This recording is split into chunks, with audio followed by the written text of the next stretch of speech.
The opinions expressed on this program are those of the program host and guest and are not necessarily those of this station, management, staff, and sponsors. WSTU does not endorse products that may be mentioned. Any reproduction or retransmission of this broadcast is strictly prohibited without written consent of WSTU.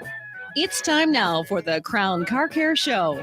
Call in with questions and comments, 220-9788, 220-WSTU. Now, here's your host.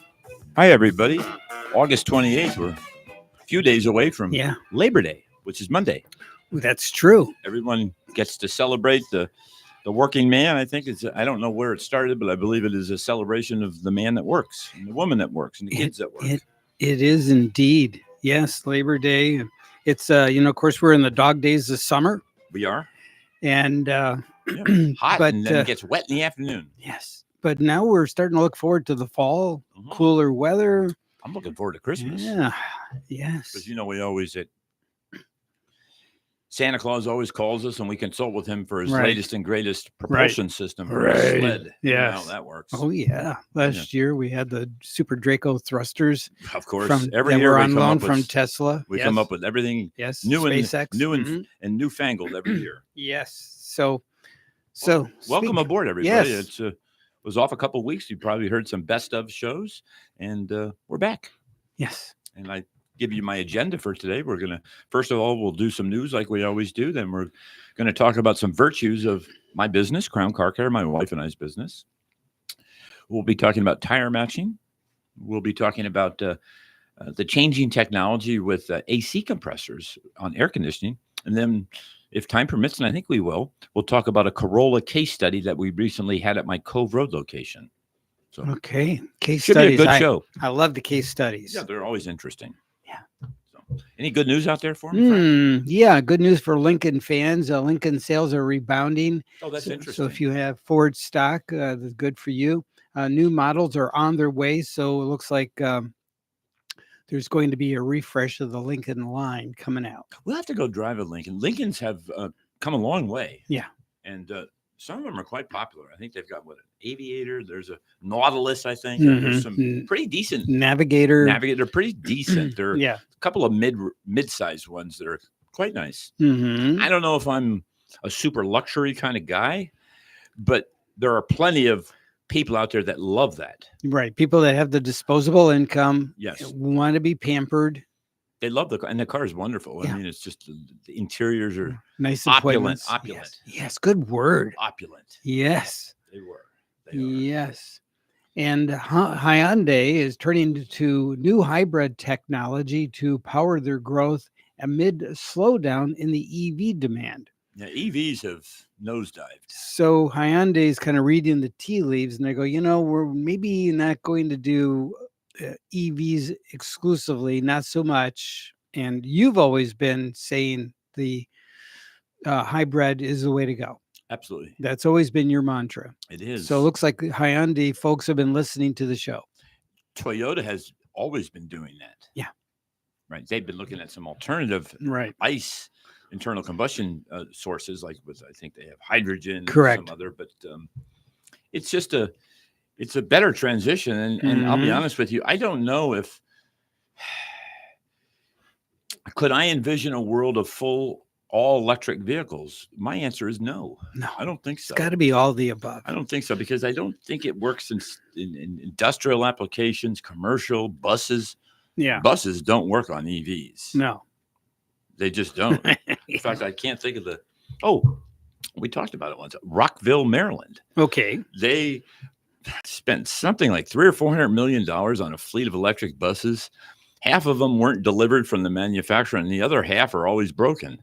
They've had to go spend another couple $100 million and buy traditional diesel. Now, I think a nice alternative for buses are what Waste Management, our garbage trucks, use around here, which is the propane or the natural gas. Right. I think that's a great alternative.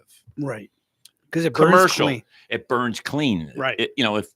If pollution is our game, right, to stop, I sometimes wonder if that's really the game. If that's really the game, or is it just selling the new technology? Because if you own all the materials for new tech, like battery tech, Yes. you would be all in on people buying battery tech because you're selling all the new materials. Of course. So I suspect that there's some thought to that process. I mean, if I had, if I sold tuxedos, I would want everybody to rent those and use those during weddings and every occasion they can. Right. Right. You Even though betcha. tuxedos are out of favor and no one wears suits anymore. Yeah. Yeah.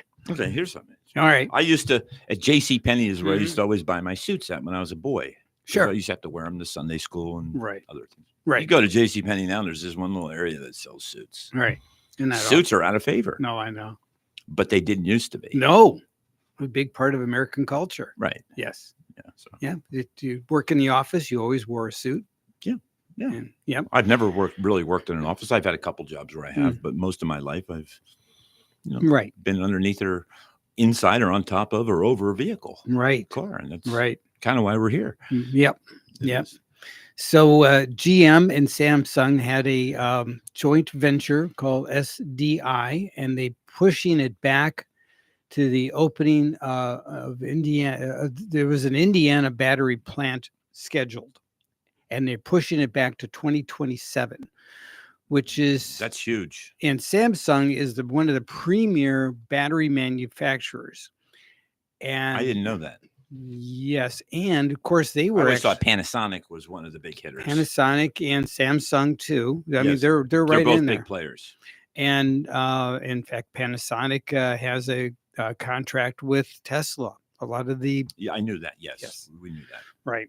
But Samsung is right up there because, of course, their battery tech is used for Well, their cell phones household and cell phones too. cell phones and all kinds of electronic devices. Yeah. So they already have that tech, and I think they're probably looking to do. I'm speculating here, but I'm thinking they're looking to do the solid, the dry battery. Yeah.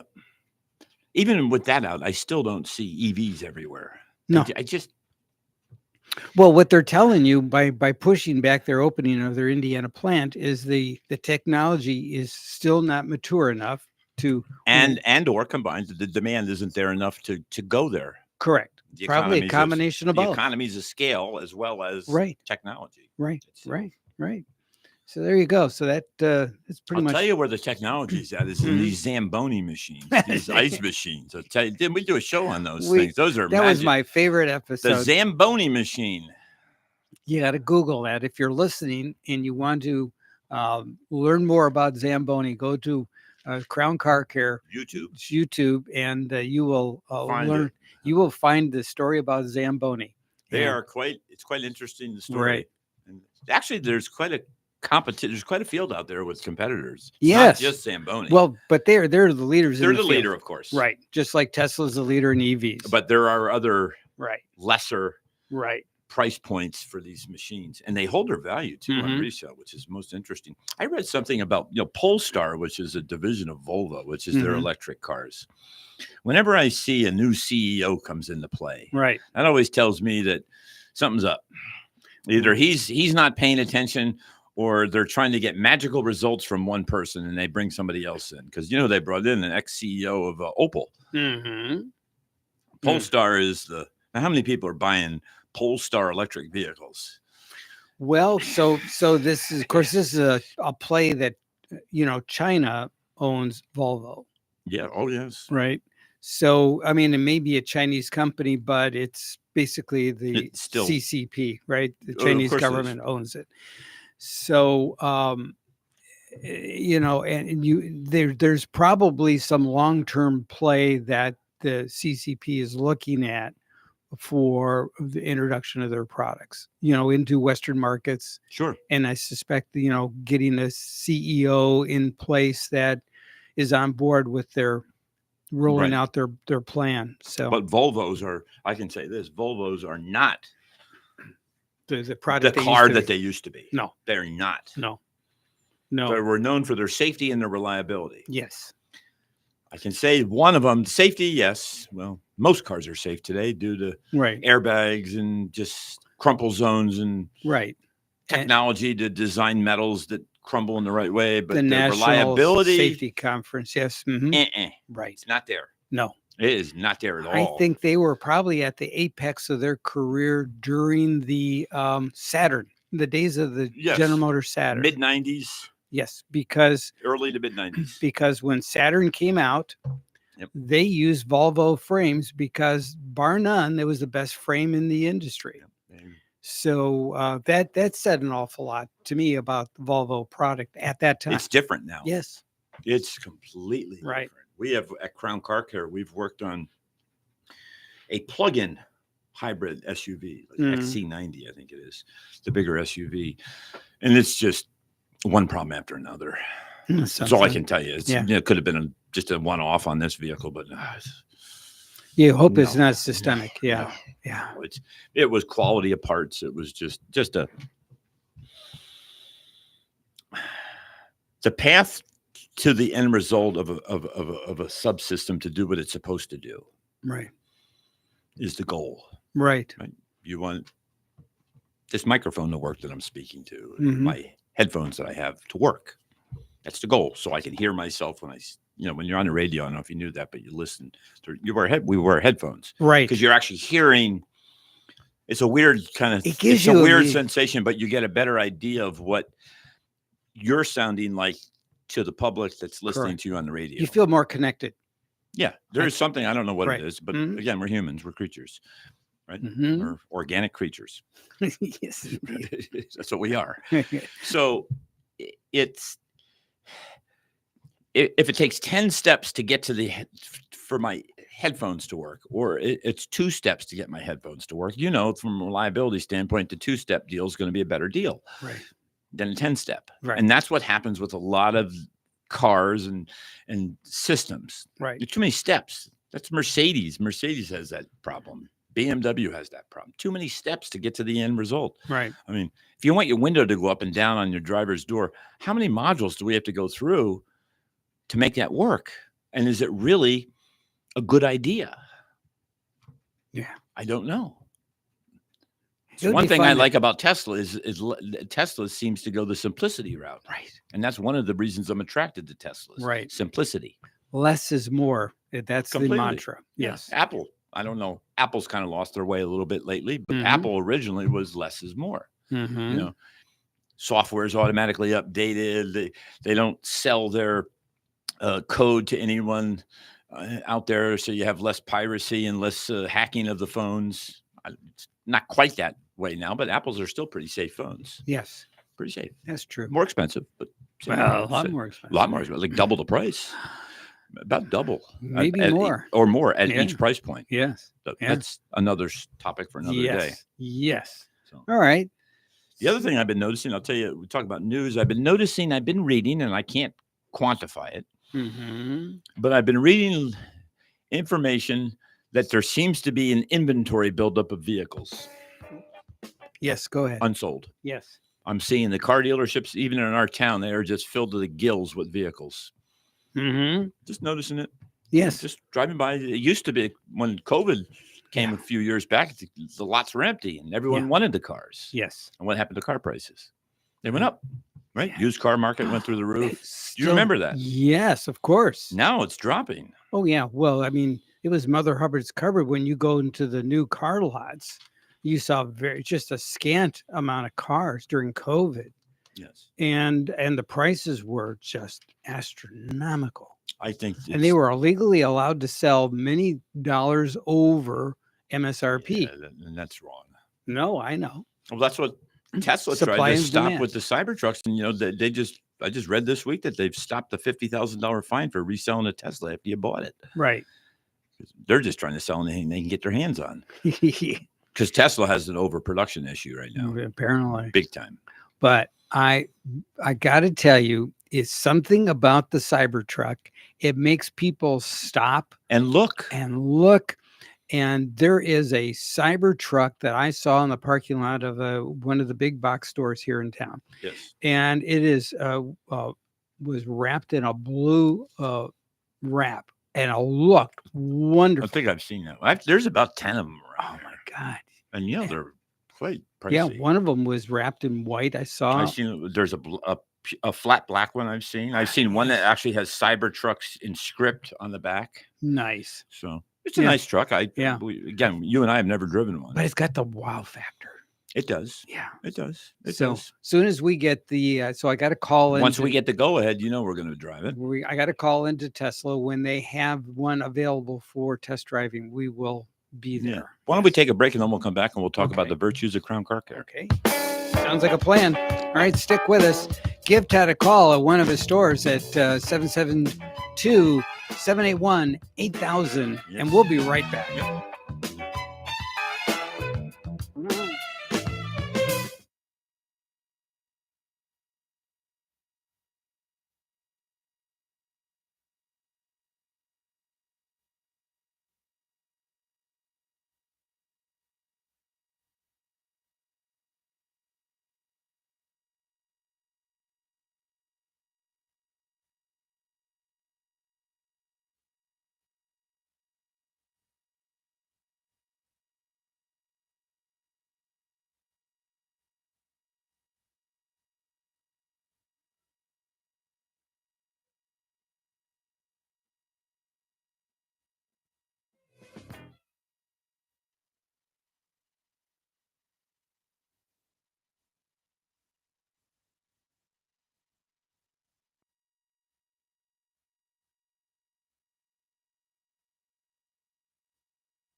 Wick Fauci, with built-in GPS that's got you covered wherever you go. Fauci, I'd like to drive to the bank. That's a good reason for a mask. Other GPS systems make driving predictable, but when it comes to giving directions, the Fauci can't make up its mind. Fauci, take me to Macy's. I don't think we have enough information to do that, quite honestly. Driving in bad weather is never an issue because the Fauci doesn't follow the science. It follows the teachers' unions. Fauci, I need to drop my kid off at school. I totally disagree with you. The Buick Fauci, the car that's been locking down the competition for over a year. Fauci, can you show me how to get to the theater? Here we go again with the theater. Let's get down to the facts.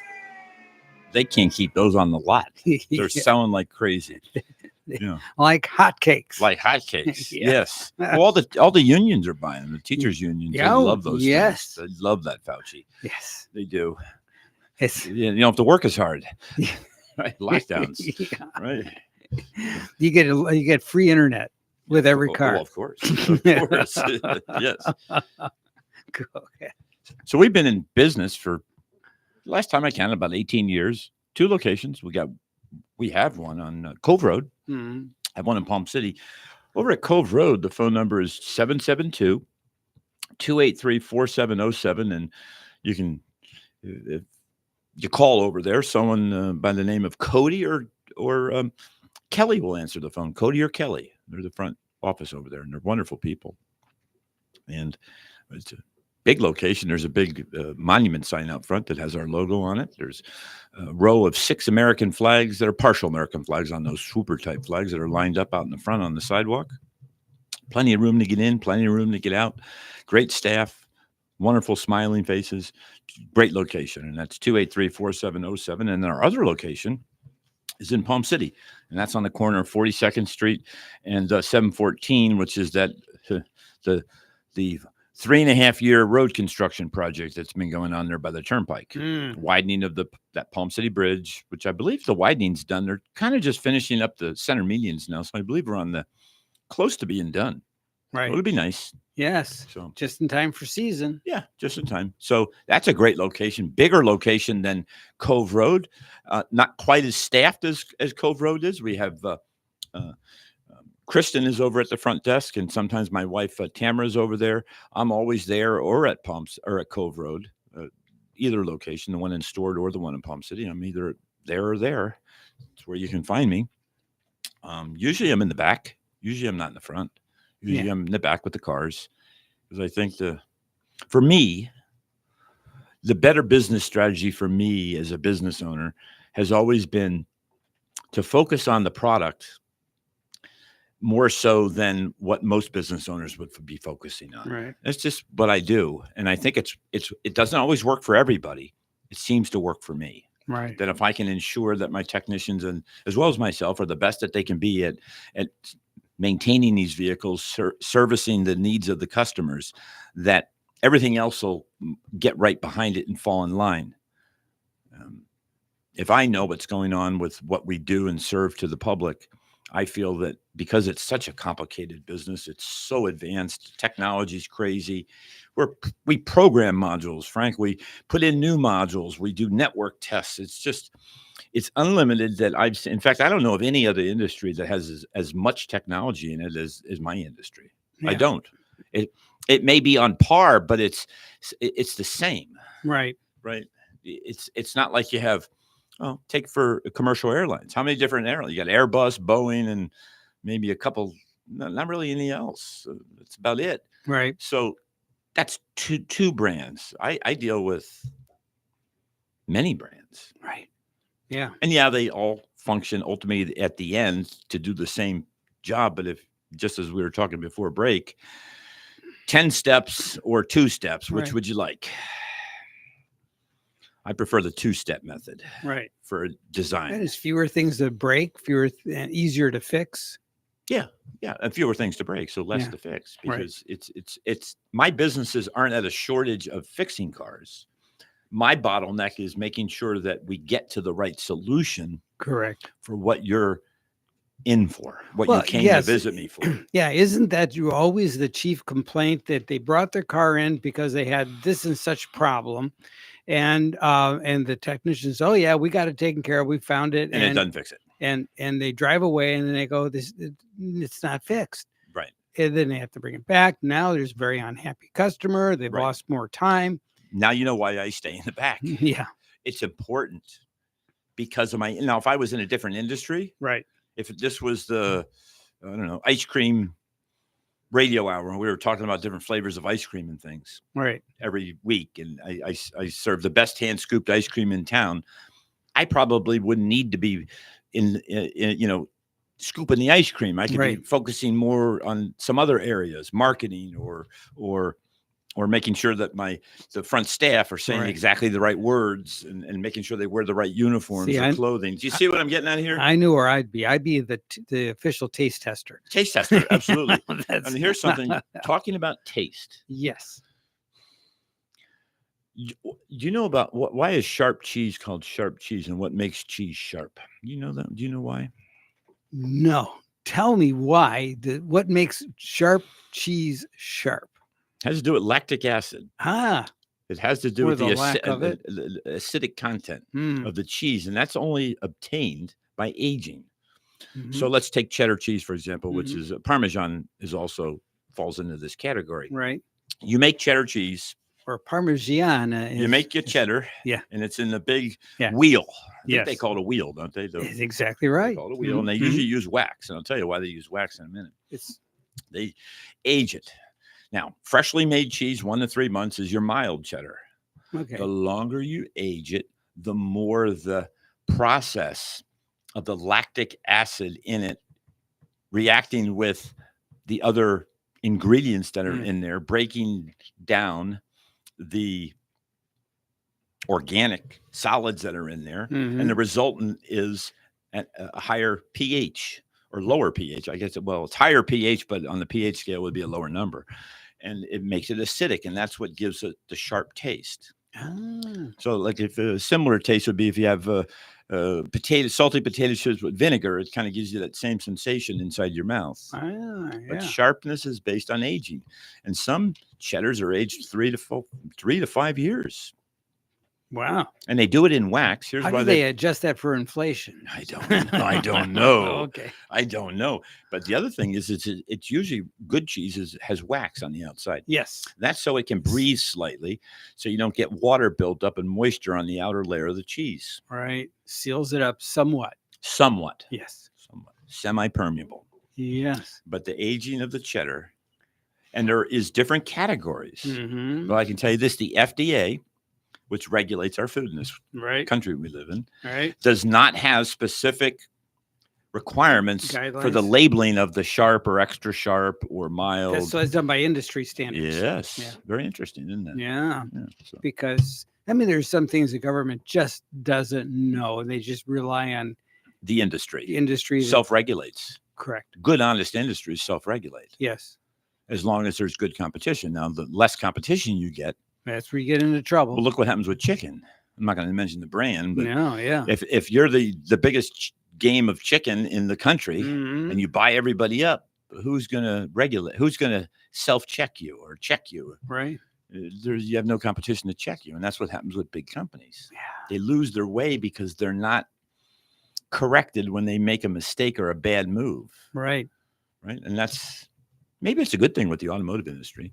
There's so much competition that it forces everybody to be on their game. They have to be. Yeah. Just like, for example, the home improvement industry. You Mm. have Lowe's and Home Depot. Right. It kind of self-regulates, Right. right? Mhm. If one gets out of whack, the other one takes advantage of it, and then Mm. the other one catches on. Just like the self-checkout. I don't know if Lowe's or I think Lowe's started first at self-checkout, and then I think Home Depot went to it. Mhm. I think. It could Okay. be the other way Could be around. right. But self-checkout now is a big thing at these stores. Yes, but there's a lot I'm of against it. I'm against it. There's a lot of oversight. You know why I'm against it? Yeah. Because there's good jobs that could be had for people that want to work. Well, that's true too. That's why. Yeah. That's why. I don't want everything automated. Well, I suspect that one day there's going to be a Tesla robot at the self-checkout. I'm serious. I agree. Because so think about it. You own a business. Yeah. If you hired staff to greet customers, to do emails, to do scheduling, Yes. and you pay, you probably likely pay more than $20,000 a year. Right? Way more. You can buy a Tesla robot for $20,000 that'll do all those things. And it lasts more than a year because my 20,000 only buys me 1 year of performance. Correct. And they never have sick days. I know. Yeah. I know. So what I'm saying is that businesses are, and Elon Musk put his finger on it. There's going to be more demand for service than there's going to be people to perform those services. Okay. So maybe it will all work out for everyone. Yes. Because I get sad when I see everything automated. It makes me sad. No, I understand because you and I, we like the human element. I like the human element in everything. Yes. Everything. It because that's what radio is all I about. used to like it when you'd have the toll booth people at the Yeah. because you could ask them questions and it was Give them just directions. Yes, directions. It yes. was just interaction. Now Yes, it's just yeah. passive. It makes me not happy. Right. No, I know. And they made good money, and it was a good job for some people. Some people, Yeah. that's what they like to do. Sure. Some not everybody's made out for problem solving Right. and this, independent maverick type thinking in a lot of the jobs that we have today, especially the Mhm. service industry where you have to repair things. Right. On your own. You got to diagnose, repair, come up with solutions. A lot of people just are, by God, they were made to just do a singular type task, and they shouldn't be punished. No. you know. So I notice on 95, as you go further south, they have the express lane. Mhm. Are you aware of this? Yeah, where you pay more. So 95 is supposed to be an interstate, so our taxes pay for that. So what happens when you get in that express lane is that works with the same system that The is sun our passes and all that. Sun Pass. It's our toll system, I which don't is know. I So don't How know. weird is that? It's weird. So it's like your Florida Sun Pass, which is you buy for the toll roads. Well, originally, now remember, works- tolls were originally created to pay off the road. Oh yeah, you But remember now about- it's a money grab for the general coffers of the state.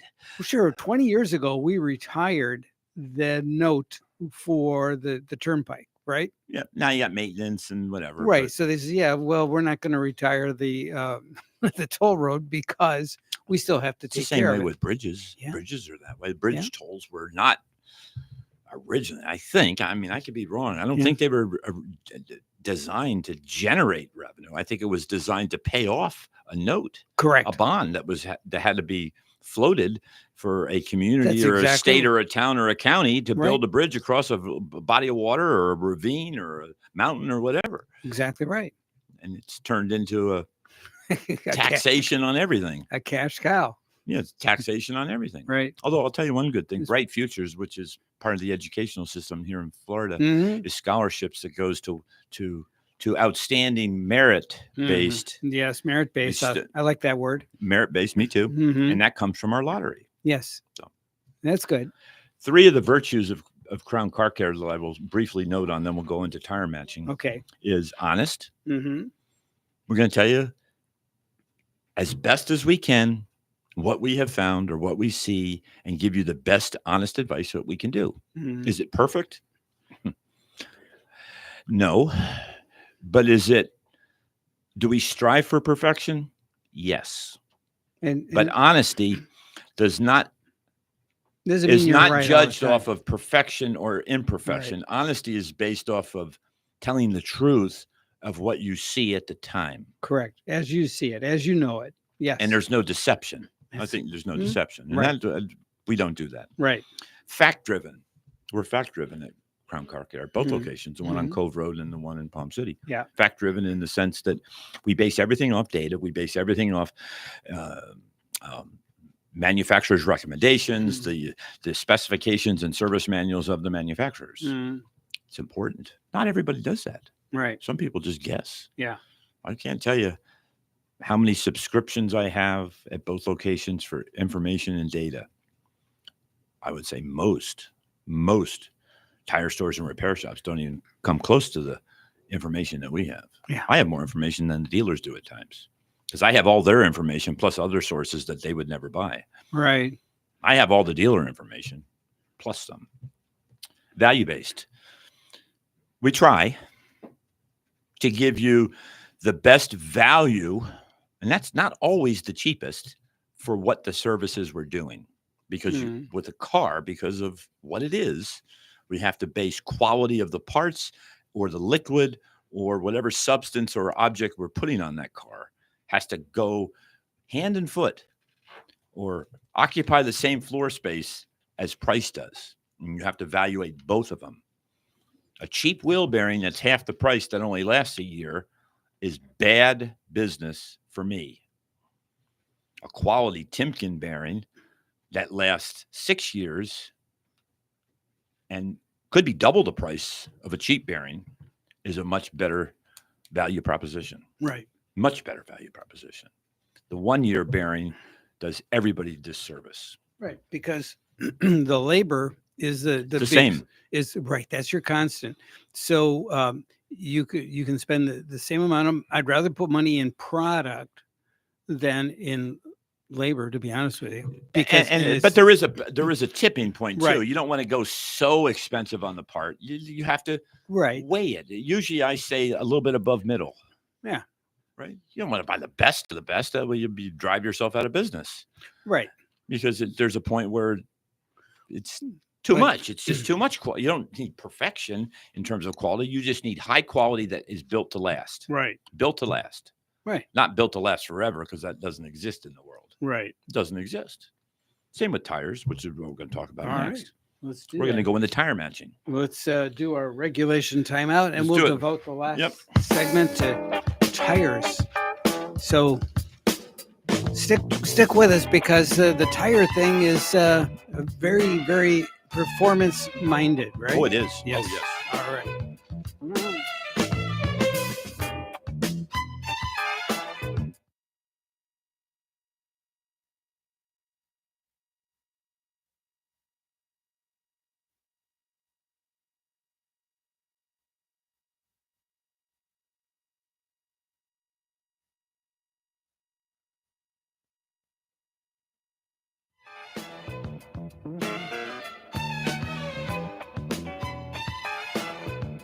We're back because A glitch. it didn't fire the right commercial. That's so- okay. Yeah. Okay, so tire. We're going to do 3 topics. Yeah. And we're going to hit all 3 of them. all right. Tire matching is the process of matching the tire to the rim when you install it to give the maximum ride quality to the consumer, to Okay. the vehicle owner, to the vehicle. All right. And that's really what it's about. It's not really a safety. So- it's so- not about safety. So if matching, so if drive a Firestone tire, Mhm. and do I have to put a Firestone tire No, on to no, match? So if no. that matching has nothing to do with the No, branding. matching has to do with the manufacturing process that all tires have to go through, as well as rims and suiting. Well, you think about it, a tire can go on almost an infinite number of rotations on that rim when you mount it. You could Mhm. spin it a little bit and then blow it up with air. You could spin it a lot and blow it up with air. You could not spin it at all once it's mounted and then blow it up with air. Tires, for the most part, come with two stickers on them, a yellow sticker and a red sticker. The yellow sticker is the lightest point in circumference or radius Mm. of that tire. Mm. It's denoting to you, the installer, which would be me, Crown Car Care. Right. That is the lightest point. You always want to put the lightest point with the heaviest point on the rim, which would be the one with the valve stem, Okay. where the valve stem is. Okay. Because almost all cars have TPMS sensors, and there's some weight there. Hmm. Okay. So you want to put the lightest point of the tire onto the rim. Okay. Good rule of thumb. Okay. And that's going to minimize your weight that you have to put on the car to balance it. And it's going to minimize your NVH, would be noise, vibration, and harshness. You can balance a tire, but it could still have qualities about it that cause an inherent vibration while going down the road. It's called road force variation. Just because I counterbalance a tire with more weight on the other side doesn't mean you've reached perfection. It's because all you do is put weight on the other side and you got a heavier. Whereas if you minimize your weight and maximize your balance, you're going to have the best ride quality. It's just the way it is. Yeah. It's just the way it is. Now, the red dot is a little harder to quantify. The red dot is the highest, thickest point of the tire. When you make a tire, there's overlapping belts and rubber, and that's going to be the highest point, the thickest point. Okay. If you have a brand new rim, Hmm. there's going to be a red dot on the rim. Ah. You would line those up. That's the lowest point. Highest to lowest gives you an equal thickness from the point of the rim outward to the road surface of the entire tire. Wow. Very rarely can be done because most of us are mounting new tires on used rims, and those dots are long gone from when the car was first made. If you go to a new car lot manufacturer, and you look a lot of times on the aluminum rims, you'll see that yellow and red dot on there. So I heard from a guy who used to be in the tire industry many years ago, so by decades, and so I guess somewhere in Ohio there was a lot of tires being made up there, right? Oh yeah, and so Dayton, Ohio, mainly. Correct.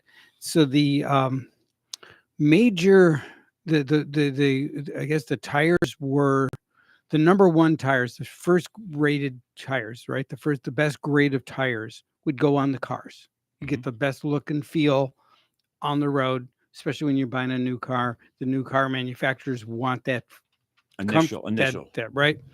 So then the tires that were slightly blemished are the ones that you buy at the tire store, is what I was told 30 years ago. I think that has some truth to it still. Right. Some truth. Yeah. Not all truth, but some. Okay. I think it's less today than it was then, but there is some validity in what you just said. Yeah. All right. Complete. Wow. Complete. Your Wow. best tires are on the newer cars. Yeah. Isn't that amazing? Mhm. And they seem to last a little bit longer too. Now, here is Yeah. the solution to everything. If you have the equipment. Yeah. Both of my stores, both the ones we described, both in Palm City and well as Stort, Cove Road and 714, have the only company out there that makes it. And they're very, very expensive, and I have it. Nice. That might say a little bit about my business. Yes. Okay. It says a lot. We have a tire machine. When you balance the tire, it puts a load on the tire and picks up the road force variation. And if it's excessive or needs to be adjusted, it tells you how much to rotate the tire on the rim. Wow. Grab a hold of that one. Wow. It's not just weights. It'll tell you, rotate it 90 degrees, break the tire down and spin the tire 90 degrees while the rim stays stationary. Wow. How about that? Wow. Pretty cool. That's awesome. So that gives you the optimal, that red dot as well as the yellow dot. Right. Finds the dots for you. You don't need the dots are immaterial at this point. Right. It's better to do it initially. That way you don't have to rotate it as much. Right. But my machines will find the sweet spot. Yes. Yeah. And minimize weight. Isn't that They amazing? minimize weight and minimize road force variation. No other machine does it. Hunter Engineering out of St. Louis, Missouri. All right. Okay. That's where their headquarters are, right next to the airport. St. Louis, huh? Yeah, right there. Right. You could kick a football from the. Isn't it where they make beer? Could be. Yeah. Could be. I've been there. All right. I've been in their parking lot. Nice. I got lost when I was renting a car to go to a doctor there when I dislocated my elbow, and I had to turn around in the parking lot, and it ended up being Hunter. That's how I know these weird facts. Wow. That's how I know. Nice. Otherwise, I might not know. But I have both those machines. They're about $60,000 a piece. Good night. I own both of them. Nice. So very cool. That I think would be a good indication of where I care about my business and how I care about where we go. Right, because the buyback on that you'll never see it. No, it's no buyback. So it is. It's the right tool for the right job. Yes, and I have those. Right, I get it. Okay, changing technology on air conditioning. Here's another interesting statement. Okay, cars are going away from belt-driven air conditioning compressors, and we're going to electric air conditioning compressors on cars. Now we know where. Frank, what car has to have an electric air conditioning compressor? Has to. That would be a Tesla. An EV. Right. An EV has to. Mm-hmm. It has to. It has no choice. Right. It doesn't have an ICE motor, a combustion motor to have a belt to drive it. Right. Has to. And it uses different technology. It uses a scroll compressor, like a spiral. Wow. You ever seen those pinwheels that look at this and you can hypnotize somebody, and it's kind of like that's what the scroll compressor looks like. Wow. Okay. Nice. Doesn't have valves in it. It doesn't have pistons. It's a scroll compressor, and it runs off the speed, the variable displacement compressor, and it runs off of the speed of the electric motor. Now here's something else. All right. When the electric compressors first came out, they were three-phase electric. Three-phase. Okay. So you needed an inverter because your battery is direct current, DC. Convert it to three-phase, alternating current, Tesla. The inventor, not the car. And then it would go to the compressor and spin that electric motor, which would spin the compressor and make your Freon compress and do its thing. Right. We don't need to talk about that. It's now, for the most part, they're DC electric compressors. Simpler. We have, because of permanent magnets and the advancements with electric motors, and you've heard me talk about the advancements with the Tesla, how they they don't use a inductive AC motor on one of their, they use an inductive in the back, but a permanent in the front, permanent magnet. So this is a DC electric motor, so you don't need all that technology that you would to make AC voltage to put to the compressors, just DC voltage. Direct current. Direct current. A little bit higher than 12 volts, but it's certainly not near as complicated as using running three-phase. And more of the cars are no longer wanting to the 12-volt system. Okay, so a 2024 Ford Escape. Okay, believe you own an Escape. Do I do? Okay, 2024 Escape Hybrid. There is no belt to be found on that vehicle. Beltless. Electric water pump, electric compressor, electric power steering. Wow. All DC. Wow. No AC. Because remember, AC is good, but it's troublesome because you got to go through an inverter and you have to use MOSFET transistors, and there's just more areas to break. Remember I said simpler the better? Right. End result, all you care about is spinning that electric motor. Right. If we can get there with less steps, who wins? The consumer. Yeah. Right. So that's the win on that. Right. Now, the other big win that's taking place is Tesla now uses heat pumps on all their vehicles. Heat pumps. Now, that's completely different than your typical AC system. That's right. You not only have the evaporator under the dash, but you also have a condenser. which is traditionally in the front of the car. Mhm. It also has it in the front, but there's a smaller condenser inside the dash, which Mhm. is what creates the heat.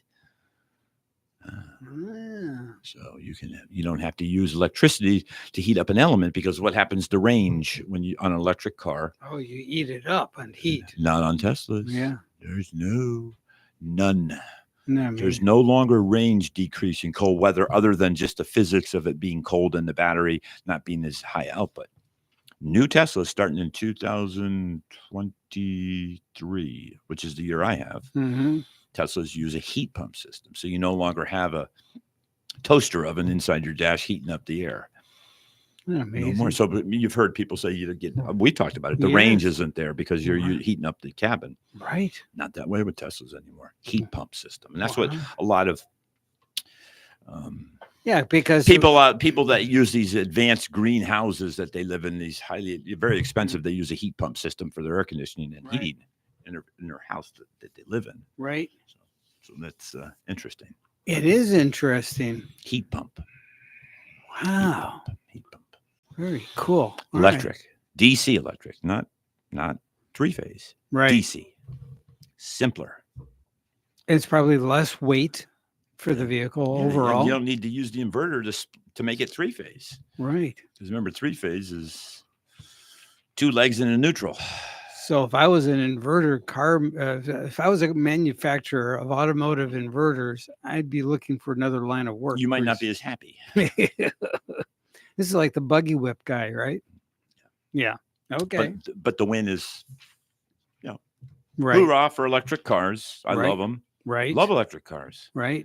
But I also love chocolate bars. Right. But that doesn't mean I'm going to eat a chocolate bar at every meal. No. It's a special moment, time for a chocolate bar. Right. It's the same with EVs, electric cars. Yes. Everything has to fit for you to fit into that scheme of buying one. Right. And don't trick yourself. Right. Right? Don't trick yourself into thinking you want an EV and it doesn't fit your world, because it might not. Yeah. Because remember, EVs, when they break, are expensive to fix. Yes. They're not cheap. No. Much more expensive to fix than a gasoline car. Right. Much more expensive. So Mm. if you're, I'd argue, lower middle class type person, EV might want to stay clear of it. Want to rethink that. Rethink that. So Right. talk to me about Corollas. Say Corollas. Corolla came into our shop, Cove Road, just last week. Battery would go dead after 2 days. Wow. You're going to eat up batteries quick. Now we can charge it back up, but that gets old, doesn't it? Mhm. How about we find out what's causing that battery to go dead? So you got an open short. We got a draw somewhere, parasitic draw, it's called. Mhm. How do you find that? It's not easy. It's not easy to find. You use a technique, new techniques in our industry, clever techniques that find the problem. You use the voltage drop across each fuse to find the load, and you don't disturb anything. And you find out where the problem is instantly.